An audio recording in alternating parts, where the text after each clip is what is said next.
Hello student, आज हम देखने वाले हैं 10th क्लास ज्यामितीय आकृतियों में समरूपता के अंतर्गत प्रश्नावली 2 का 5वां प्रश्न।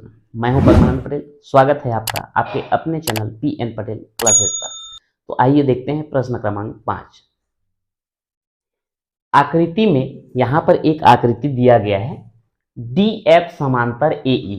यहां पर ये DF और AE समांतर है और DE समांतर AC, DE समांतर AC। एक बार जो है ये दोनों समांतर हैं DF और AE, और एक बार ये दोनों समांतर हैं DE और AC। तो सिद्ध कीजिए कि BF अपन FE बराबर BE अपन EC है। तो यहां पर जो है हम आधारभूत समानुपातिकता प्रमेय का ही इस्तेमाल करेंगे। तो यहाँ पे 2 बार जो है इसका हम उपयोग करेंगे आधारभूत समानुपातिकता प्रमेय का। तो सबसे पहले हम लोग देंगे DF समांतर AE वाला, DF समांतर AE। तो ये कौन से त्रिभुज में आ जाएगा? त्रिभुज ABE। आप ये वाले पोर्शन को भूल जाइए फिलहाल। तो ये DF और AE जो है समांतर है कौन से त्रिभुज में? त्रिभुज ABE में। तो लिख देंगे यहां त्रिभुज ABE में DF समांतर AE। अतः आधारभूत समानुपातिकता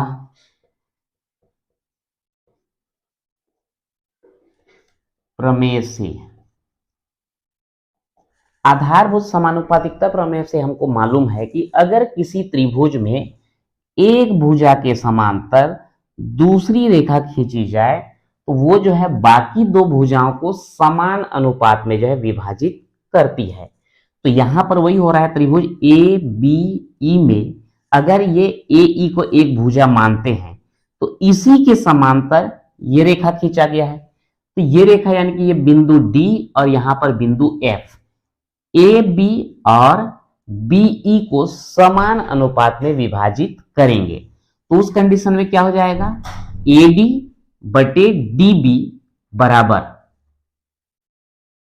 EF बटे FB। तो हम एक काम करते हैं, इधर से ले लेते हैं BD बटे DA। चलो उसी को ले लेते हैं BD बटे DA। BD बटे DA बराबर क्या हो जाएगा? BF बटे FE। BF बटे FE ये आपका हो जाएगा समीकरण नंबर 1। त्रिभुज ABE में लिए है ना, ये आधारभूत समानुपातिकता प्रमेय ये है कि अगर ये एक त्रिभुज दिया गया है, इस भुजा के समांतर ये है, तो इसका अनुपात ये बराबर इसका अनुपात ये होता है, इसी के आधार पर लिया गया है। अब एक दूसरा त्रिभुज हम लेने वाले हैं, इसके लिए DE समांतर AC, DE समांतर AC। तो पूरा त्रिभुज ABC में हमको लेना पड़ेगा। अब त्रिभुज ABC में DE समांतर AC है, तो आधारभूत अनुपातिकता प्रमेय से, यहां पर ध्यान देना, कभी अनुपातिकता प्रमेय लिखा जा रहा है तो कभी समानुपातिक प्रमेय, दोनों का एक ही मतलब है। तो मैं लिख देता हूं, चलो भाई, समानुपातिकता प्रमेय से DE और AC समांतर है, तो इस कंडीशन में क्या करेंगे? इन दोनों का अनुपात और इन दोनों का अनुपात बराबर हो जाएगा। तो हम इसको लिख देंगे BD बटे DA बराबर BE बटे EC, समीकरण नंबर 2। अगर हम ये समीकरण 1 और 2 को देखते हैं तो ये दोनों के लेफ्ट हैंड कैसे है? बराबर है। तो लिख देंगे समीकरण 1 व 2 से जब दोनों के लेफ्ट हैंड बराबर हैं तो राइट हैंड भी कैसे होंगे, बराबर। तो जाएगा बी एफ बटे एफ ई बराबर बी ई बटे ई सी। और ये देखिए बी एफ बटे एफ ई बराबर बी ई बटे ई सी। और यही जो है हमको क्या करना था, ये जो है सिद्ध करना था। छठवां प्रश्न देखते हैं। किसी त्रिभुज पी क्यू आर की भुजाओं पी क्यू और पी आर पर क्रमशः बिंदु ई और एफ स्थित हैं। अब यहां पर डायग्राम दिया नहीं है, वो हमको बनाना होगा। तो एक त्रिभुज जो है पी क्यू आर बना लेते हैं।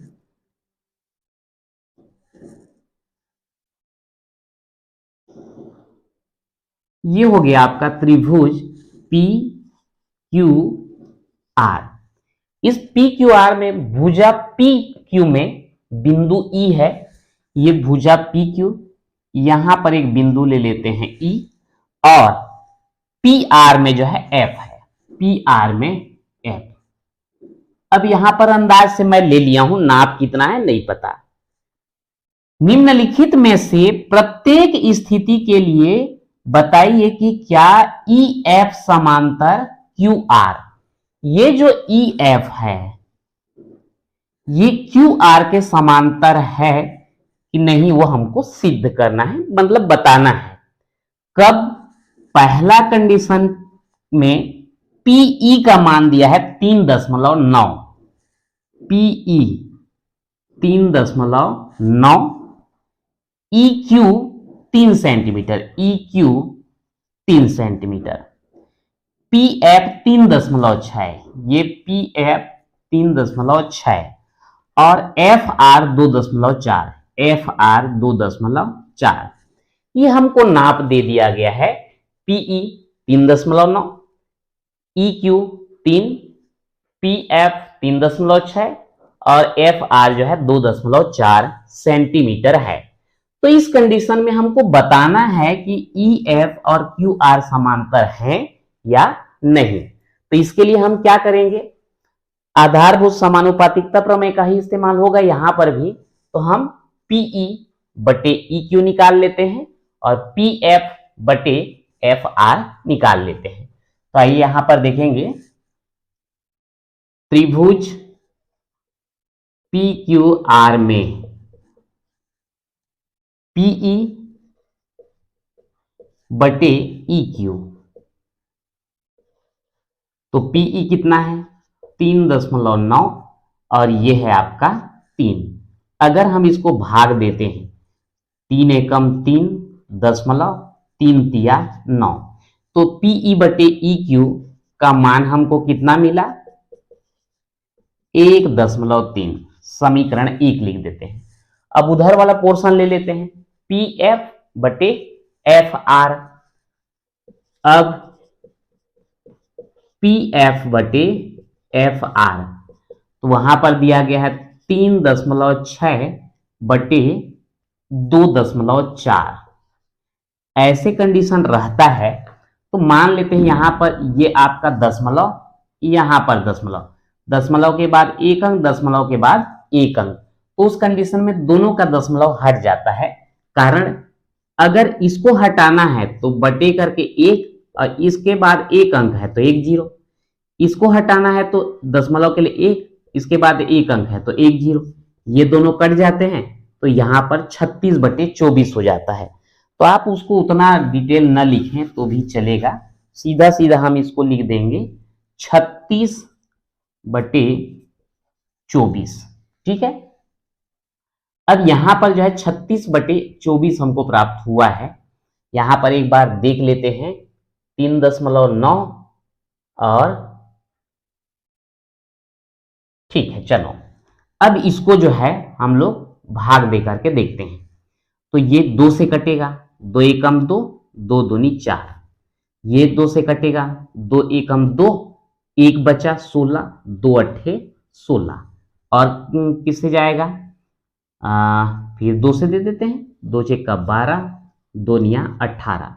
फिर 2 से दे देते हैं, 2 तिया 6, अरे 2 से और कहाँ जाएगा, 3 से जाएगा, 3 दूनी 6 और 3 तिया 9, कितना आ गया 3/2, 3/2।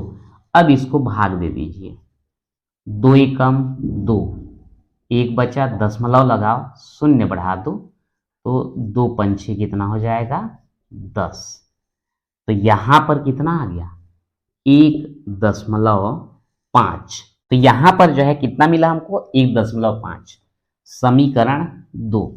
अब यदि समीकरण 1 को देखते हैं 1.3, समीकरण 2 को अगर देखें PF/FR, यह है 1.5, दोनों बराबर है नहीं, चूंकि PE/EQ नॉट इक्वल है ना, बराबर है नहीं PF/FR। अतः आधारभूत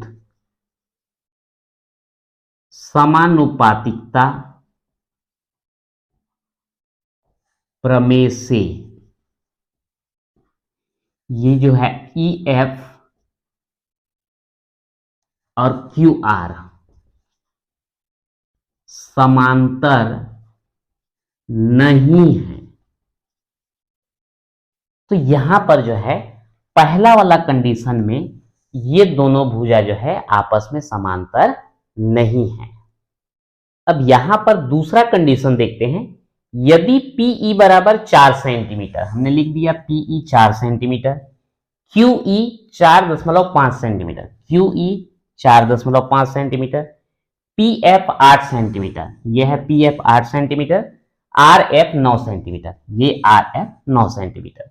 अब यहां पर जो है चेक करके देखते हैं, तो त्रिभुज PQR में PE/EQ, तो यहां पे हो जाएगा 4 और ये है 4.5, दशमलव को हटा दीजिए तो 4 इसके दशमलव को हटाने के लिए अंश में लिखेंगे 1, दशमलव के बाद 1 अंक, तो यहां पर 1 0, तो 4/45 और यहां पर गुणित 10/1। अब यहां पर जो है जिससे भाग जाता है भाग दे दीजिए, 5 से जाएगा 5 निया 45 और 5 दूनी 10, मेरे ख्याल से और तो जाएगा नहीं, 4 दूनी 8/9।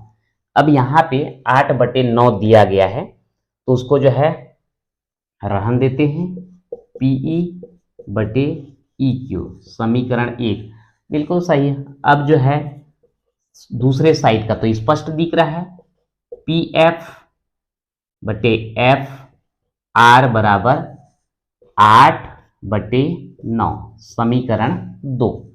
समीकरण 1 व 2 से ये दोनों आपस में बराबर, PE/EQ बराबर PF/FR, दोनों बराबर हो गए।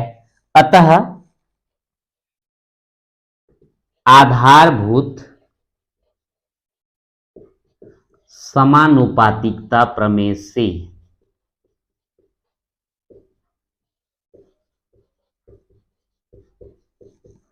दोनों समांतर हो जाएंगे, EF समांतर QR, और ये जो है आपका सिद्ध। सिद्ध क्या, समांतर हैं करके हमको बताना पड़ेगा, सिद्ध नहीं लिखते। आधारभूत समानुपातिकता प्रमेय से EF समांतर QR होगा।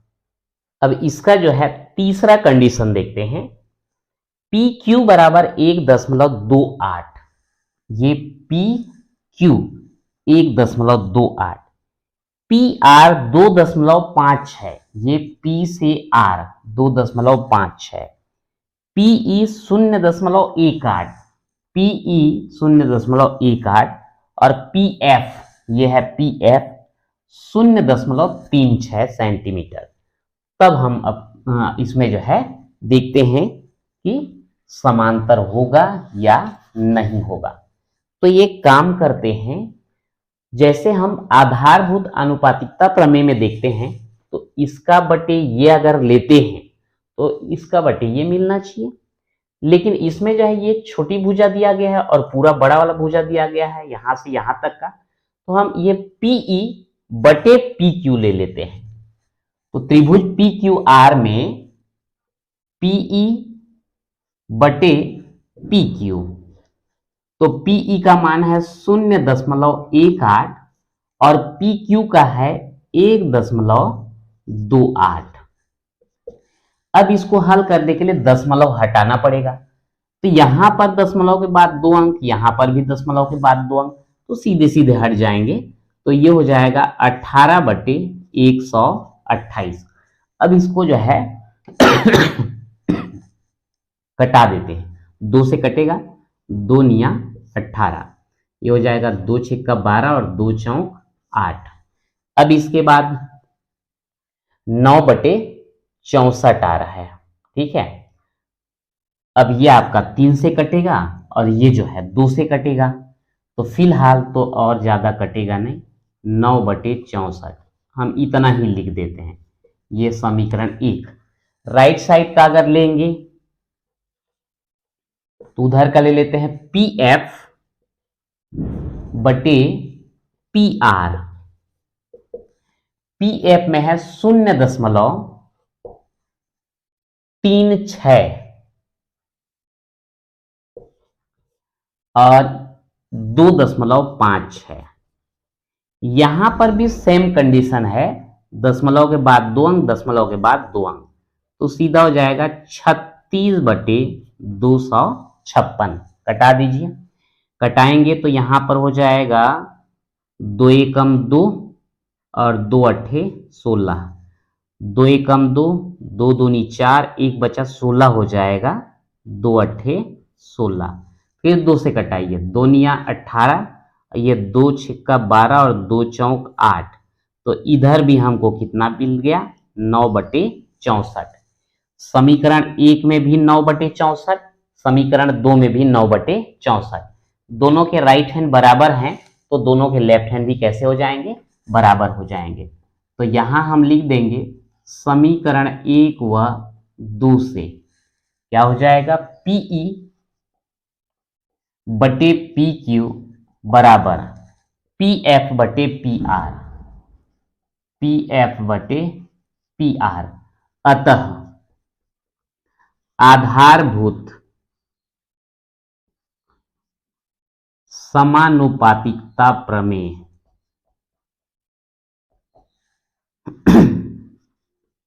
अब यहां पर डायरेक्ट जो है ये आधारभूत समानुपातिकता प्रमेय नहीं है, उसका अगर हम विस्तार करते हैं तो हमको ये जो है मिलता है।